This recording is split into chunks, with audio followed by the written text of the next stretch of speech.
I think the sad part about this administration is the fact that for the first time in history, we have an African American president that is, coming off like he's beholden to those who gave him the opportunity to be president.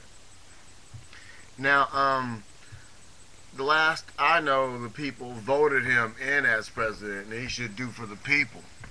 He did say he was going to let tax cuts expire. He did say he was going to stop don't ask, don't tell.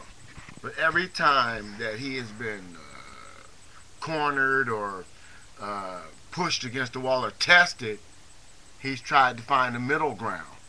Now, when we were looking for a president of the United States, we wasn't looking for Martin Luther King to find middle ground.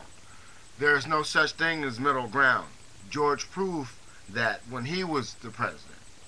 George proved that when he was the president. Clinton, he fought back. I guess that's what they want us to think. But George Bush didn't bend. That's what we expected. We expected another hard-nosed president that was going to do for the people like Bush did for the rich. But once again, in America, we have voted in a millionaire whose bottom line is his bottom line. What do lawyers do? Lawyers manipulate the truth, bend the truth. They look for loopholes to better the situation that their client is in. We, the people of the United States of America, we were under the assumption that we were the clients. We was just the facilitators. We helped him win the popularity contest amongst his people, and he's doing the best he can for his people, the rich people. See, rich people don't need tax cuts. Hell, rich people can pay their taxes at the beginning of the year and make money all during the year. So it's like a bill to these people. If you have to worry about what's on the shelf in the store or how much it costs, you pay real taxes. You hurt. You suffer. I truly believe Obama did what he did because he was threatened.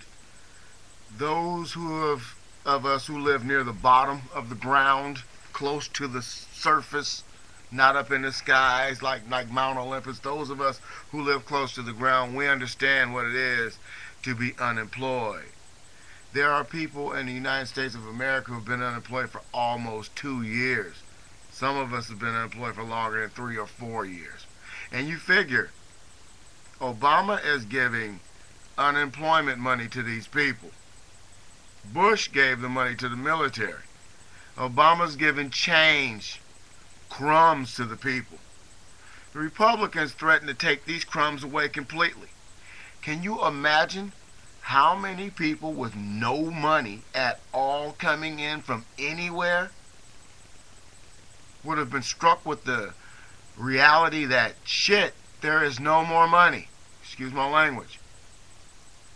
Those people who have never had to commit a crime a day in their life would start hitting the liquor stores, would start hitting each other, would start hitting anything they saw flash anything other than a $5 bill.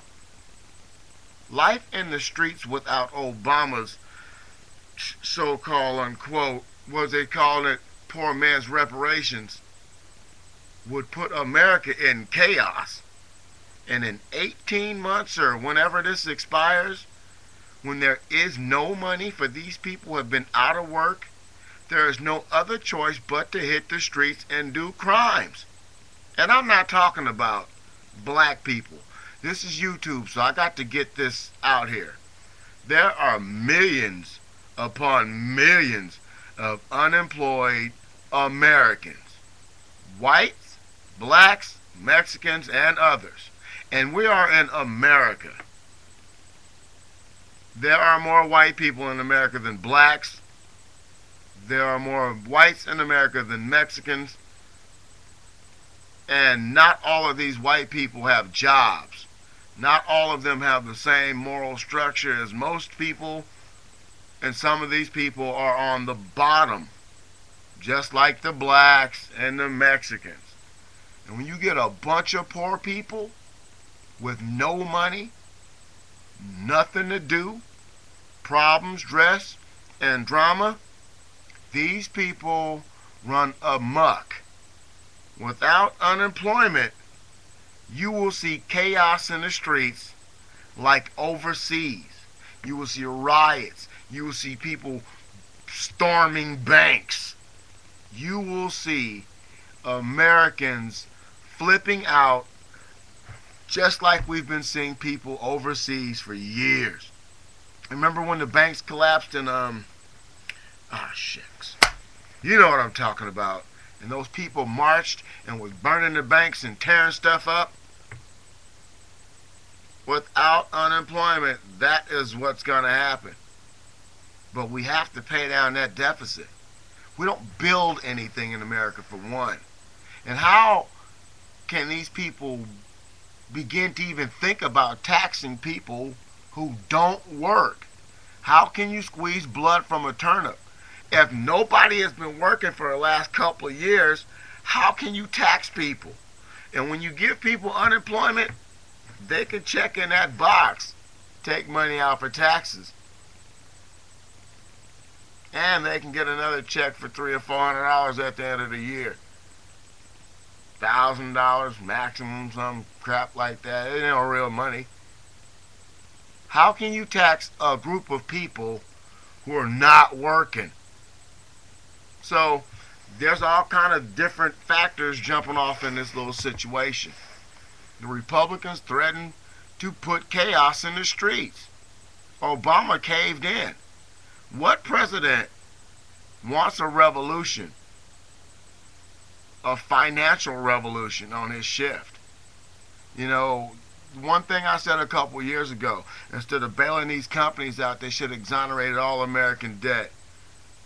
All these credit cards, they should have wiped all that stuff out.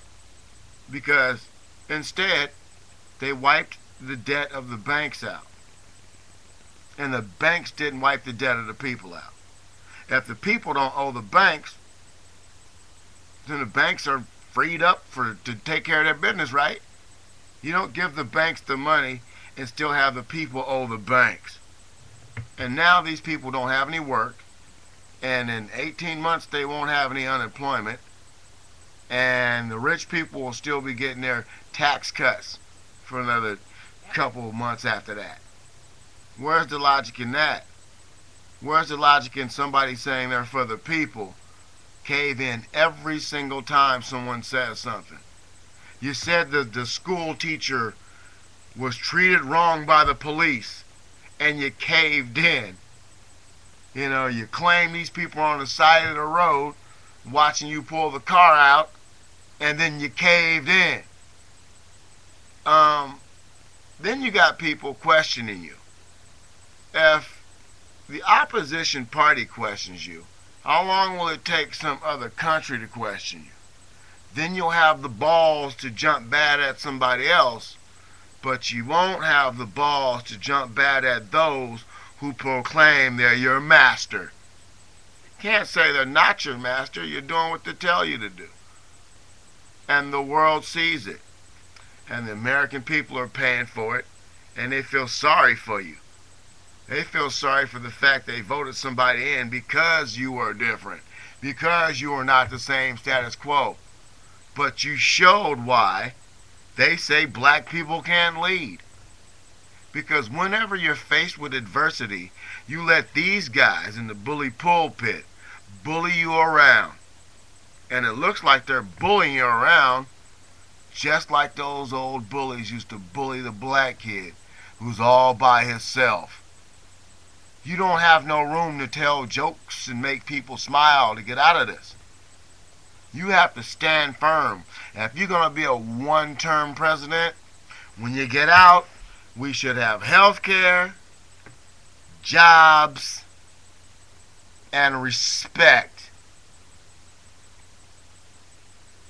We don't need, anything other than health care, jobs, and respect.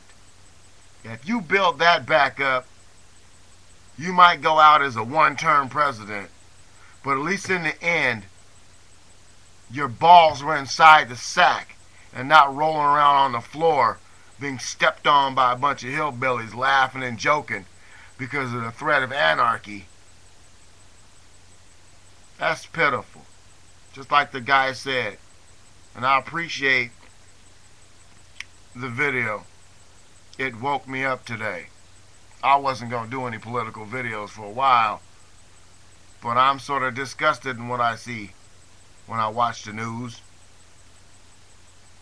And I think we could be in Iraq.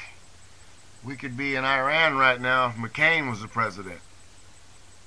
See, working on the risk, the game of risk, and playing the take care of home game is two different games for the president. Take care of home first. I give a damn about the rest of the world at this point. I don't want to see chaos in the streets because these people haven't worked for 5 and 6 years, and all of a sudden that little bit of that change every 2 weeks is gone. The lights are going to be cut out. The kids need clothes. We are hungry. And when people get to the boiling point, it overstews. This melting pot will be boiling over. People flooding the streets because there's no money. There's no way of making money. Those who have money are targets. Those perceived to have money will become a target. And those who sit on Mount Olympus, the big rich people, be like, look, I told you, look, see? See them? Look how they are. Look what they are doing. And the lights won't shine on them, they'll shine on us. Those people closest to the ground. Ground zero. Planet Earth. Those people closest to those who are living because of an unemployment check. Those people who are closest to those who have nothing will be the first to suffer. And then the rich people sit back at their banquets in a $1,500 a meal, campaign rally. And then we'll run out and vote, oh yes, please help us again.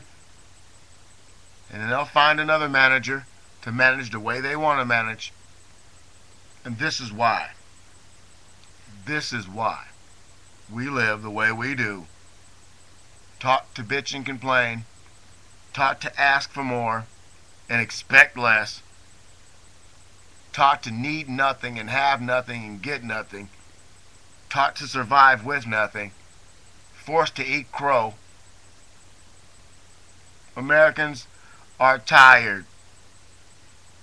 You can't earn any money. Then there's a ticket, a fine. You got to pay this. You want to fix that? You got to pay this. You got to pay this person. Everybody's got a handout. And everybody gets something. But you. President Obama, the Republicans, and the Democrats, you all ought to be ashamed of yourselves. We need to figure out where they sit on that level of how much needs to be taken out of a check. We need to see where they sit. They don't sit near the bottom where the people do. Thanks to the Young Turks, Johnny B for turning me on to this video. And you've been tubed. I'm going back on a real vacation now. This Obama drama makes me want to call my mama. I gotta go.